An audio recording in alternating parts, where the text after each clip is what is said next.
Bienvenue au Journal des Reparations, le rendez-vous qui vous rapproche de l'action. Découvrez les avancées des programmes de réparation, les initiatives en cours et l'impact concret des interventions du FONAREV au service des victimes partout en République démocratique du Congo. Pendant des années, pour des milliers de victimes congolaises, la réparation était un mot, un droit reconnu, une attente interminable, une promesse. Aujourd'hui, cette promesse prend vie. Partout en République démocratique du Congo, la réparation est en marche.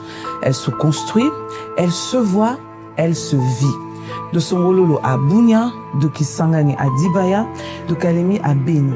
Le FONAREV transforme progressivement les droits reconnus en actions concrètes. Car réparer, ce n'est pas seulement indemniser. C'est reconnaître une souffrance, c'est restaurer une dignité, c'est permettre à une victime de reprendre sa place dans la société. Les résultats sont déjà visibles. Allons en Ituri.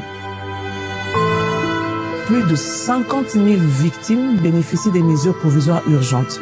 Soins médicaux, éducation, formation professionnelle et activités génératrices de revenus. Nous sommes arrivés en Ituri depuis 2 semaines maintenant et nous sommes venus faire la certification des lits pour le programme LONA. C'est-à-dire enregistrer dans chaque camp, dans chaque ménage, les personnes qui sont éligibles à la scolarisation entre 15 ans et 30 ans. Et le deuxième programme, c'est le programme de restauration, c'est-à-dire enregistrer les enfants de 3 à 14 ans dans chaque ménage pour le programme de restauration gratuite. En novembre 2025, nous étions ici, dans la province de l'Ituri, pour faire l'identification des déplacés dans les camps. On a eu à travailler dans les camps de Bembei, celui-ci de Kigonze, Salama, ISP et dans les familles d'accueil. Des écoles, des centres de santé et des systèmes d'accès à l'eau y voient également le jour. En fait, ici, il y a une construction d'un réservoir de 80 mètres cubes et avec un support tank de 8 mètres d'auteur. Ce réservoir va desservir l'agglomération de Fichama dans une zone qui regroupe donc, la population de déplacés internes de conflits dans la zone et de familles d'accueil. Et la capacité du réservoir là, de 80 mètres cubes sera reliée avec un réseau de 2200 mètres. Là où nous allons construire encore les bornes fontaines, il y a à peu près 12 bornes fontaines de 3 robinets qu'on va construire dans chaque point identifié selon les calculs qu'on avait identifiés avant. Dans l'espace Grand Bandundu, dans le Kwango, le mémorial de la femme pleureuse est reconstruit. Ici, nous sommes sur le site du mémorial du 5 mai dans la ville de Kenge, province du Kwango. Nous sommes dans ce rond-point symbolique qui a un périmètre de 79 mètres sur 55 sur 29. Le terrain est triangulaire, mais nous avons opté de le transformer en terrain trapézoïdal pour ce travail. Comme vous pouvez le constater, ce site, par rapport à sa valeur mémorielle, il est composé d'une fontaine, d'un premier arrêt après cette fontaine qui aura notre stèle, mais la stèle ne sera pas monolithique. Ce sera une stèle en pièces détachées qui va progressivement en montant. Vous verrez pour la main d'œuvre que nous utilisons dans ce site, elle est 100% locale. Et les victimes de la guerre de 1997 dans l'enceinte de l'église de Kimbangiste auront enfin un mausolée digne. Ici, nous sommes dans l'enceinte de l'église Kimbangiste. Alors, le site qui est juste derrière moi ici, c'est un truc qui a été construit provisoirement en 2019, bien sûr. C'est parce que c'est à cet endroit ici que tous ces corps ont été entassés. Alors, avec le projet FONAREV, il a été retenu de construire un mémorial ici, parce que tel que vous êtes en train de le voir ici, ce n'est pas vraiment un mémorial digne de son nom, c'est juste une clôture là. Et quand vous entrez à l'intérieur, il n'y a rien. Alors, c'est comme ça qu'il a été retenu le projet d'aménagement du site du cimetière Kimbangiste, pour ne pas dire qu'il y aura construction d'un mémorial ici. Allons à Kisangani. Plus de 15 000 personnes bénéficient d'un accompagnement direct. Ça fait 2 ans qu'on est en train de suivre les victimes ici à Kisangani. Les actions de FONAREV ont considérablement amélioré la prise en charge, les conditions sanitaires de ces déplacés, parce qu'avant c'était difficile. Il y avait plusieurs cas de décès dus au choléra, malnutrition et autres, parce que là, il y a les femmes enceintes, les enfants surtout de moins de 5 ans, qui étaient très vulnérables, et les actions de Fonarev ont permis à ce qu'on ait dans une clinique mobile où à ce jour on a déjà réalisé 4000 consultations déjà dans 2 phases.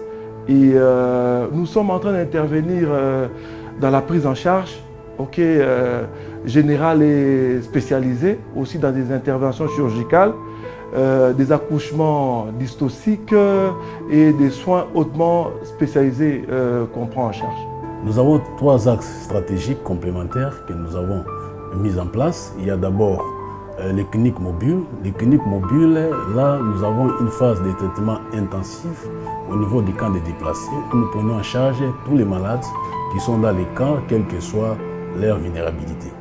Et nous avons un deuxième axe qui consiste à prendre les malades en charge, mais cette fois-là, c'est pendant les phases d'interface, qui sont les phases où la période où les cliniques mobiles sont suspendues. Et là, nous faisons des visites à domicile pour suivre les patients les plus vulnérables, entre autres, les malades chroniques, les enfants de moins de 5 ans et les femmes enceintes. Et nous avons notre troisième axe, c'est PECMI, c'est-à-dire les prises en charge médicales d'urgence. C'est pour les malades qui sont dans les camps et ils ont des pronostics vitaux compliqués. Il faut les prendre en charge urgemment. Ça aussi, on les envoie à l'hôpital pour qu'ils soient suivis au niveau de l'hôpital et être pris en charge correctement. Pour les victimes amputées de la guerre des 6 jours, la réparation retrouve un visage humain grâce aux prothèses modernes et à la réadaptation spécialisée. Osoni mango otambola na prothèse nazaki nango nazaki vraiment à l'aise. Surtout quand je marche sur le plan de table, nous tous akérié après ma mère avec ça la même monondéré na kibomos nange zungu. Les repas sont servis aux enfants. Ces enfants bénéficient des programmes de réadaptation scolaire.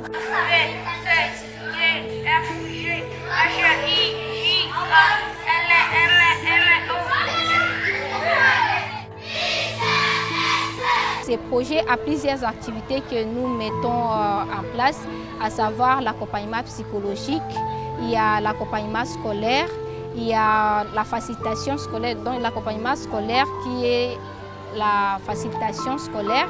Nous avons l'animation ainsi que le partage des repas. En ce qui concerne l'accompagnement psychologique, nous avons d'autres activités ou sous-activités que nous réalisons, qui est la thérapie de groupe, la psychoéducation ainsi que la thérapie individuelle.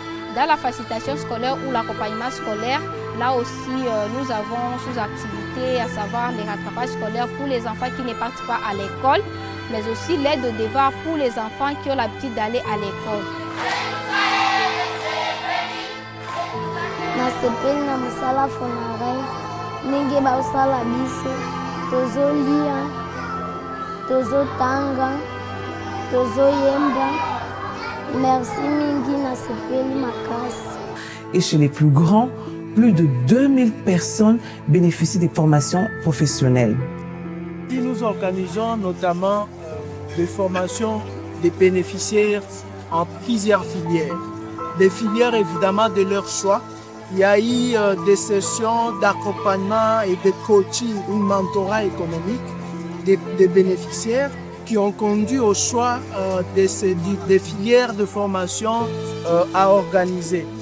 Nous avons identifié ces filières et avons organisé ces formations dans ces centres implantés ici dans les sites et qui permet à ce jour à 260 déplacés de bénéficier de formations. L'idéal est de réaliser 1500 déplacés qui vont bénéficier de formations. Mais pour la première cohorte, ici, nous avons réuni à la première cohorte 260 personnes qui suivent des formations en MET dans plusieurs filières. Lelo soki nakomi maçon ezali ba effort oyo Fonarev asali na entrepreneuriat na Sofepadi alors na sepeli mingi. Lelo atande lokola banguna basalaki nyonso po baboma loboko me maele etikalaki alors lokola Fonarev ye kopesa nga métier akomi lelo maso tala ba preve yango oyo alors nakumisi nzambe mingi. Allons au centre dans l'espace Kassai. Des écoles et des mémoriaux rappellent que reconstruire l'avenir ne signifie jamais oublier le passé. L'EPEDI Pemba 1, une école réalisée en cours de réalisation par le service national. C'est une école qui va contenir au moins 9 salles de classe, à raison de 50 élèves par classe. Il y a un bloc administratif qui a presque 16 mètres sur 8. Donc il y a une salle d'attente et 2 bureaux. Il y a aussi des blocs sanitaires pour les élèves qui aura au moins 9 box pour les élèves. Et en annexe, il y aura aussi les blocs sanitaires pour le bureau administratif. Hormis cela, il y aura aussi un forage. Partout ailleurs, les centaines de victimes longtemps ignorées voient enfin des décisions de justice se transformer en réparations concrètes. Indemnisation, soins médicaux, soutien psychologique et accompagnement social forment une réponse intégrale à leurs besoins. Et pour nous, on pensait que ce n'était pas vraiment réel ou vrai. On se disait, est-ce que réellement l'État va vraiment réparer ces gens ici? Est-ce que l'État va tenir compte de ce qu'il est en train de nous promettre et tout, comme étant ressortissant d'ici? Et j'habite ici, je reste ici, je réside ici et je connais les réalités par rapport aux promesses qui nous ont déjà été faites, mais les fonds a tenu sa parole. Allons un peu plus bas au Tanganyika, précisément à Kalemi.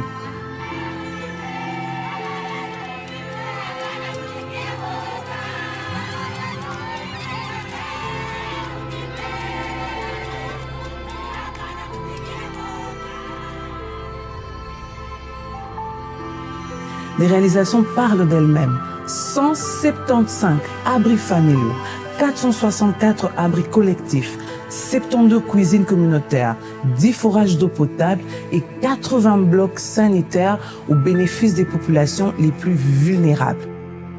Nous avons plus de 1000 abris construits sur un espace de plus de 5 hectares. Et dans la typologie technique, nous avons des abris de 2 chambres salon, des abris d'une chambre salon, de blocs communautaires, de cuisines communautaires, ainsi que de blocs sanitaires.